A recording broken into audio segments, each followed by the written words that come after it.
And the nominees for President of the United States are, on the Democrat side, will be Joe Biden.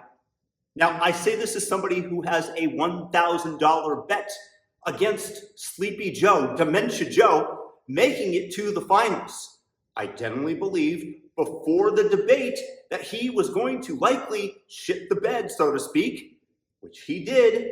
Odds went way down, but they're way back up. Why do you think this is? Simply put, because the Democrats realize that they have little chance to win. Thus, they are going to sacrifice the dementia patient for the future good of the Democrat Party and try to regroup. I don't believe that there's anybody other than perhaps Kamala Harris who realizes that there's zero chance that she's going to win in a Democrat primary because she's profoundly unlikable and she's a cackling hen. Plans to visit the border? Not today.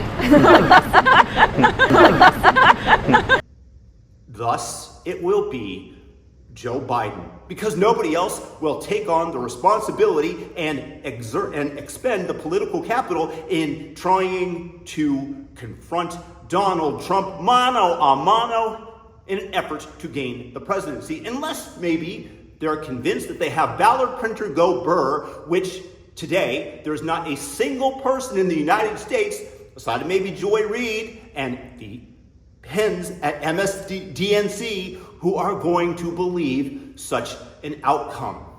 Now, on the Republican side, Donald Trump was over a 99% favorite on Polymarkets to be the nominee. Why do you have that 1%? Because you have the 1% risk that the deep state, as they might have attempted to do, are going to dethrone him via assassination. So now that Trump is entrenched at the top of the GOP ticket, who is he going to make his vice president? You have to toss out anybody that might be associated with the deep state. He doesn't need them anymore to appeal to the centrist voter, because the centrist voter have almost uniformly been brought over to Trump's side based on the attempted assassination. So you have to get yourself insurance.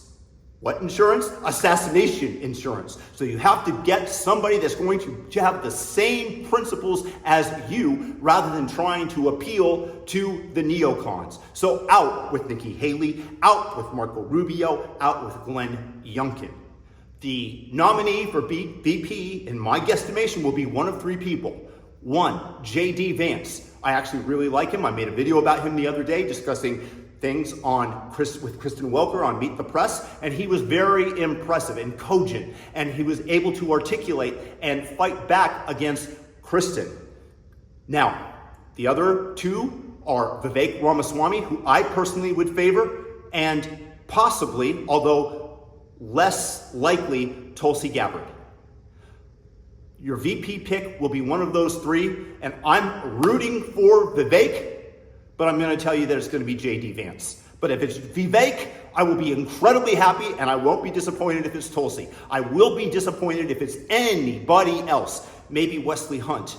I don't think he's in the running. He's a congressman from Texas, a black man who I thoroughly enjoy listening to and believe that he is the epitome of what America stands for. But those are your nominees for the Republicans.